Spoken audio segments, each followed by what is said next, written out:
Muy buenas noches, queridos hermanos, qué bueno poder volver a encontrarnos. Los invito a compartir en el Evangelio de Mateo, en el capítulo 5, los versículos que van desde el 38 al 42 inclusive. El amor hacia los enemigos. Oísteis que fue dicho, ojo por ojo y diente por diente, pero yo os digo, no resistáis al que es malo. Antes, a cualquiera que te hiera en la mejilla derecha, vuélvele también la otra. Y al que quiera ponerte a pleito y quitarte la túnica, déjale también la capa. Y a cualquiera que te obligue a llevar carga por una milla, ve con él 2. Al que te pida, dale. Y al que quiera tomar de ti prestado, no se lo rehuses. Este es un pasaje muy conocido para cada uno de nosotros, también en este tiempo en el cual Dios nos llama a que podamos reflexionar sobre él. Dice, como en otros momentos del Sermón del Monte, oísteis que fue dicho ojo por ojo, por ejemplo aquí, y diente por diente. Esta frase era muy conocida y es muy conocida también por nosotros como la ley del talión o la ley de la venganza. Y aunque suene bárbaro, era el primer intento, por ejemplo, para impartir justicia y limitar la venganza entre las personas.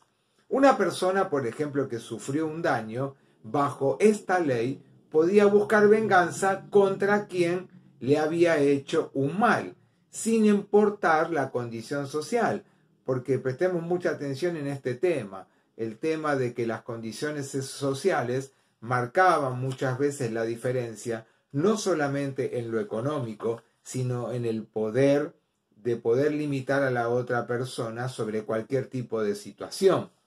Pero también pone un límite esta ley que ellos tenían, que no les permitía superar el mal que alguien les había realizado, porque si alguien sufría, por ejemplo, un daño en un ojo, la otra persona que había sufrido el daño no podía matar a aquella persona que le había hecho el daño, por ejemplo, en ese ojo.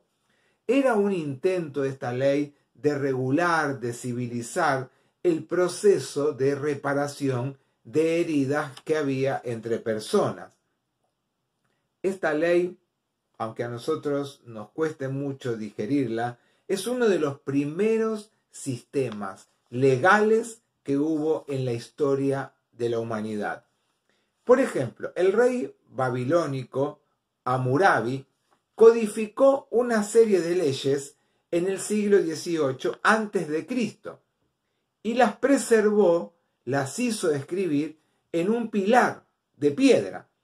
Este pilar fue recién descubierto en 1901 y hoy se encuentra, por ejemplo, en el Museo del Louvre, en Francia.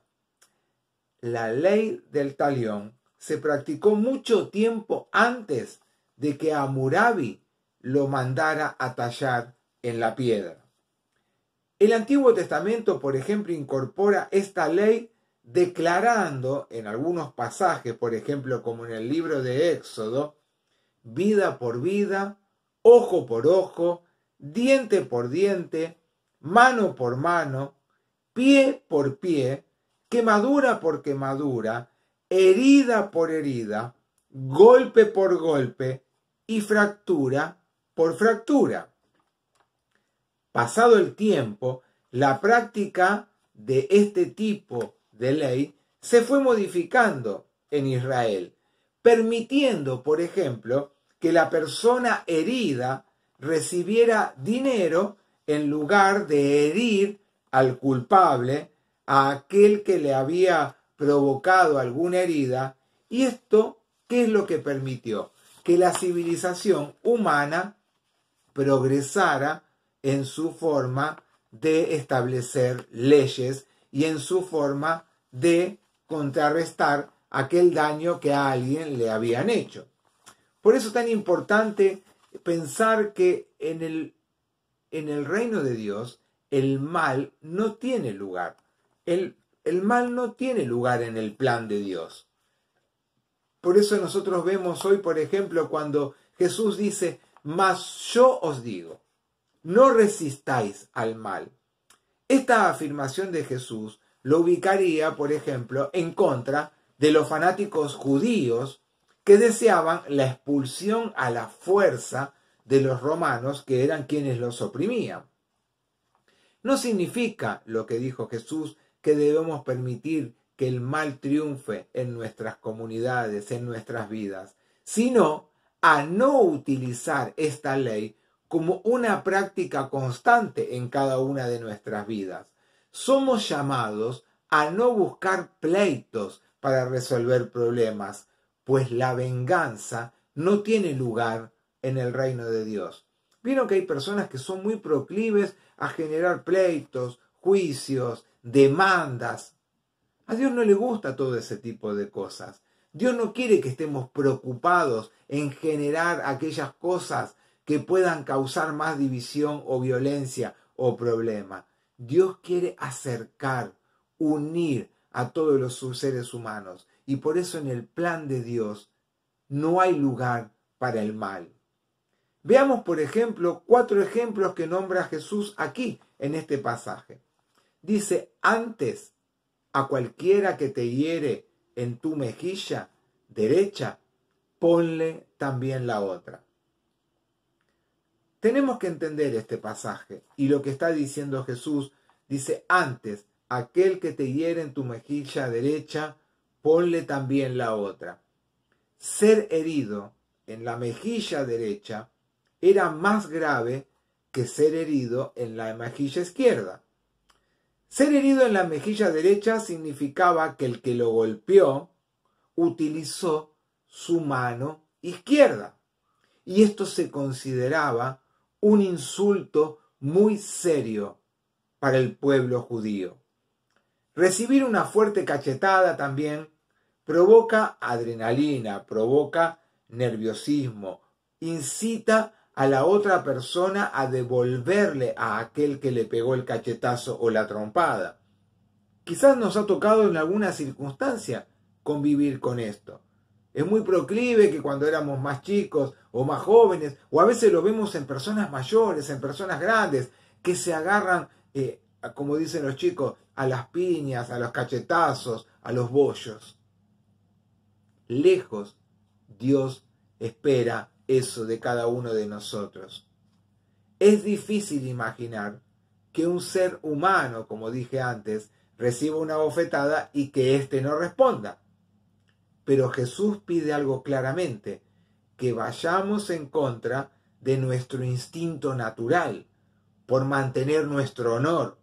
Y entonces, ¿qué hacemos? Utilizamos la venganza.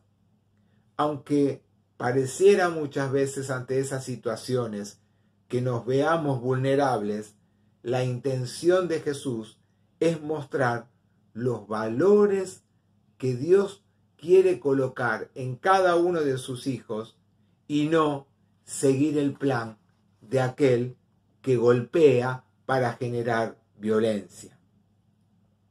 Lo segundo que habla Jesús acá es, dice, y al que quisiere ponerte a pleito y tomarte tu ropa, déjale también la capa. Lo que Jesús describe aquí es la acción legal de quitarle la camisa a otro. A ver, para el pueblo judío, ¿su vestimenta cuál era? Era una camisa larga, como una bata, sobre la piel. Iba directamente esa camisa larga, que llegaba más allá de la rodilla, iba directamente sobre la piel. Y sobre esta bata larga se utilizaba otra prenda larga, que algunos usaban una capa o algunos usaban tipo un sacón que cubría esa primera indumentaria que iba sobre la piel. Una persona en el libro de Deuteronomios, tengamos bien en cuenta esto, tenía derecho a poseer su capa y no se le podía quitar para siempre. O sea, se le podía quitar temporariamente, pero estaba totalmente prohibido bajo la ley quitarle la capa a una persona para siempre. Imagínense lo que está diciendo Jesús acá. Darle las dos cosas la dejaría a la persona prácticamente desnuda delante de la otra. Jesús quizás está exagerando con este ejemplo, mostrando que debemos dar más allá de lo que se nos requiere en la vida a cada uno de nosotros. Qué importante que podamos entender esto.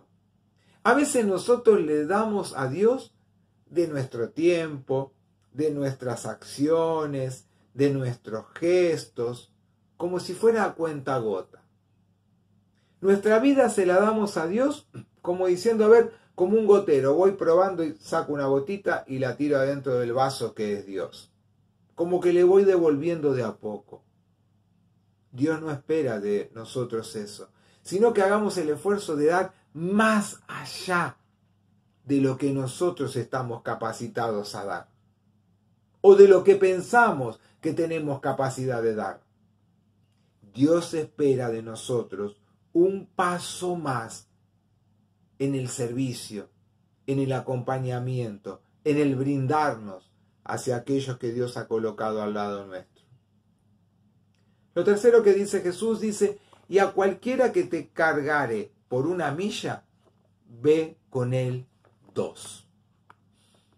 La ley romana permitía a los soldados y a los oficiales tener algunas actitudes con el pueblo y sobre todo con el pueblo judío. 1 millón, una milla, son 5.000 pies, o sea, 1.500 metros. La ley romana, como dije recién, le permitía a un soldado o a un oficial obligar a que una persona llevara una carga la distancia de una milla. ¿Cuánto era? 1.500 metros que nosotros conocemos. Simón de Cirene, por ejemplo, fue obligado a llevar la cruz de Jesús bajo esa condición. Lo obligaron a que tomara él la cruz y la llevara, la trasladara por un determinado espacio de lugar. Este es el único texto, lugar de la Biblia, donde se utiliza la palabra romana milla. Esta obligación era bastante opresiva, pues podía trasladar la persona durante 1.500 metros hasta un peso de 10 kilos durante ese trayecto. No podía superar de llevar algo que pesara más de 10 kilos durante esos 1.500 metros. El tema pasaba también que si en el trayecto que iba llevando una carga por 1.500 metros venía otro soldado y le requería hacer lo mismo bajo la orden de él, nadie garantizaba, primero, que el peso que le diera no superara los 10 kilos y en segundo lugar, que no le hiciera llevar ese trayecto aún mayor de lo que establecía la ley. A ver, queridos amigos y queridos hermanos, todos, y sobre todo en este tiempo más que nunca, estamos apremiados por los horarios, por los compromisos, por las necesidades que tenemos de cosas para hacer. Ahí no importaba si la persona tenía que hacer algo o no, si tenía tiempo o no, si lo que tenía que trasladar era más de 1.500 metros, si lo que pesaba era más o menos de 10 kilos, no interesaba. La orden se daba y había que cumplirla. No debemos olvidarnos también, como lo hemos visto en otros pasajes, el recelo que había del pueblo judío hacia aquellos que los tenían totalmente dominados. Había que convivir en medio del sistema en el cual ellos vivían con la opresión que mantenían los romanos sobre el pueblo judío. Quizás lo seguimos viendo en otros lugares, el maltrato, la opresión, la falta de humanidad que hay hacia algunas personas también en el mundo en el cual nos toca vivir y transitar hoy en el día a día. Jesús nos pide que no actuemos con resentimientos, sino que estemos dispuestos a esforzarnos por más de lo que se nos requiera. A veces no tengo tiempo, no tengo fuerzas, estoy cansado, no tengo ganas. Dios nos pide un esfuerzo más para servir, para dar en el camino en el cual Él nos ha colocado. Y por último, Jesús también dice, al que te pidiere, dale. Y al que quisiere tomar de ti, prestado, no se lo rehuses. Qué difícil es dar cuando alguien nos pide. Pero cuando nosotros tenemos que pedir, a veces nos cuesta pedir, pero también queremos que si tenemos que pedir, recibir de aquel que le estamos pidiendo lo que justamente le hemos requerido. Como antes, como en el de la milla, como en el de poner más esfuerzo, más de lo requerido nos pide Dios. Que lo hagamos siendo generosos, no limitando que si nos piden y nosotros vamos a dar, bueno, te voy a dar, pero a cambio de. Y eso lo vemos, es muy común en la sociedad en la cual nosotros vivimos. Ah, vos querés esto, bueno, pero ¿qué me vas a dar? ¿Cuál es la contraprestación para lo que me estás pidiendo que te dé? Dice la palabra, y lo que espera Dios es que demos con generosidad. El texto dice claramente, al que te pidiere, dale. No dice, dale a él todo lo que te pidiere. Al que te pidiere, dale. No dice, dale todo a aquel que te pidiere. ¿Qué significa esto, queridos amigos y hermanos? Que siempre tenemos la capacidad para poder dar. Que no la limitemos, que la recorramos con amor, despojándonos de aquello que nos limita para poder recorrer ese camino de amar, de servir y de dar a aquellos que Dios coloca cerca y adelante nuestro. No es necesario que le demos todo lo que tenemos, pero sí es necesario que demos, y que demos con todo lo que tenemos, con todo lo que somos, porque eso es lo que espera Dios de tu vida y de la mía. Quiera Dios que hayamos podido entender este pasaje, donde quise compartir en esta noche que el mal no tiene lugar en el plan de Dios. Que Dios nos bendiga ricamente, que nos llene de su presencia y de su guía por medio de su Espíritu Santo. Amén. Los invito a orar. Dios y Padre Celestial, bondadoso, amoroso, estamos seguros, Señor, de que cuando tú nos pides algo, tú sabes por qué nos lo pides. Y también sabemos que cuesta. Pero bueno, en el camino del servicio y del amor, vale la pena, Señor, brindarse con todo lo que somos. Así como lo hiciste vos, por medio de esa cruz maravillosa en la cual te sacrificaste para darnos vida y vida en abundancia. Que hayamos podido comprender este mensaje, Señor, este texto que tú has colocado delante de cada una de nuestras vidas. Y que más allá también de entenderlo, la pongamos por obra. Oramos alabándote y dándote gracias en el nombre de Jesús. Amén. Hasta el próximo encuentro. Que Dios nos bendiga a todos.